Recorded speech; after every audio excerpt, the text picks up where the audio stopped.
Hay diarios que son solo para registrar una vida, ¿cierto? Y luego, hay diarios que cambian por completo la forma en que vemos el mundo. Hoy vamos a meternos de lleno en uno de esos, un pequeño cuaderno a cuadros que se convirtió en un testimonio inmortal del espíritu humano. Vamos a desentrañar la historia detrás de El diario de Ana Frank. A ver, empecemos con esta frase. Es realmente increíble si pensamos que la escribió una niña de solo 13 años. ¿Qué nos dice? Pues que Ana Frank ya entendía algo muy profundo sobre la soledad y esa necesidad que tenemos de expresarnos. Su diario no era un simple cuaderno de notas, era su confidente, su refugio, el único que podía escucharla sin juzgarla. Y es que para entender el diario, primero hay que entender a Ana. Pero no como un símbolo o una víctima, sino como la escritora que ella soñaba ser. Este diario fue su regalo de cumpleaños número 13, y ahí, en esas páginas, depositó su gran ambición, convertirse en periodista. La madurez de su escritura, desde el principio, es asombrosa. Ana no se guardaba nada. Analizaba a la gente a su alrededor con una mirada súper crítica, casi quirúrgica. Y lo más fascinante es su capacidad de introspección, ¿no? De examinar sus propios miedos y alegrías con una honestidad brutal. De verdad, mostraba una complejidad que iba mucho, mucho más allá de la de un adolescente cualquiera.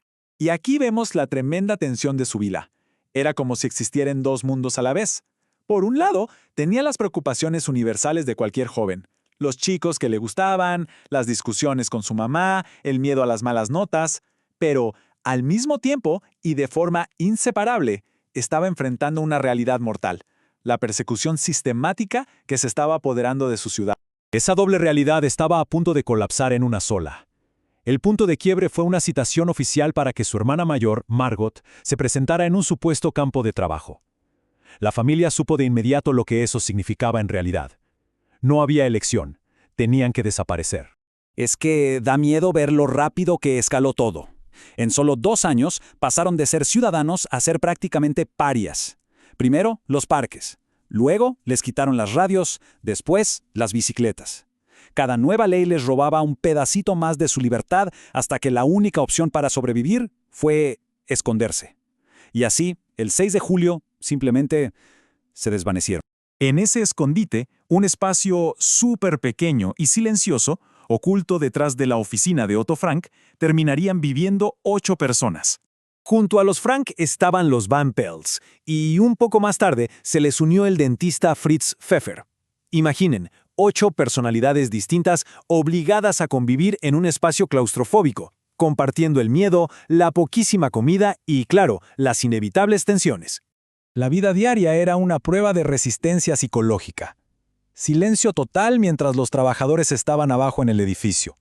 Solo susurros por la noche y una convivencia forzada que, como Ana documentó con tanta agudeza, a menudo era insoportable. Ella chocaba muchísimo con su mamá, pero encontró en su padre, Otto, a su gran confidente. Pero mientras este pequeño drama humano se desarrollaba en el anexo, afuera, el conflicto más grande de la historia seguía su curso, y la única conexión que tenían con ese mundo exterior era una pequeña radio clandestina. A través de esa radio, escuchaban el avance de la guerra. Cada victoria de los aliados era un soplo de esperanza. Stalingrado, la caída de Mussolini y, sobre todo, el día D. Eso les hacía soñar con que la liberación estaba cerca, que pronto podrían volver a salir y sentir el sol. Pero la esperanza se hizo añicos ese día de agosto. Después de 761 días ocultos, fueron traicionados. La puerta oculta detrás de la estantería fue abierta de par en par, y su pequeño mundo se derrumbó para siempre.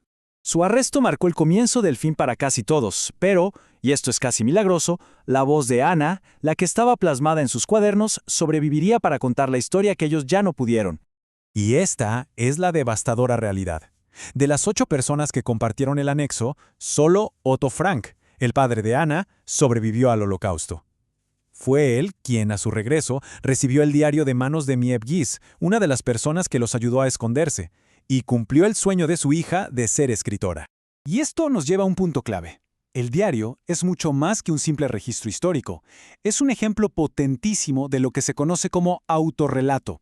O sea, no se trata solo de contar qué pasó, sino de cómo se sintió, cómo se pensó y cómo se reflexionó sobre todo eso. Esa autenticidad, esa voz tan crítica y subjetiva es la verdadera clave de su poder.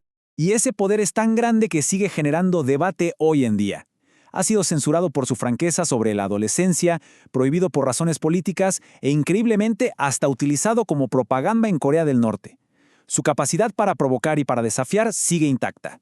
Al final, creo que todo se reduce a esto. Ana quería que su voz trascendiera, que su vida interior tuviera un impacto mucho más allá de las paredes del anexo. Sin saberlo, lo logró de una manera que jamás podría haber imaginado. Y eso nos deja pensando, en un mundo lleno de historias de guerra y sufrimiento, ¿por qué la voz de esta joven, con sus miedos, sus sueños y sus agudas observaciones, se ha convertido en una de las más universales y perdurables de todos los tiempos? Quizás la respuesta está en que nos recuerda esa parte de la humanidad que persiste y que insiste en expresarse incluso en la más profunda oscuridad.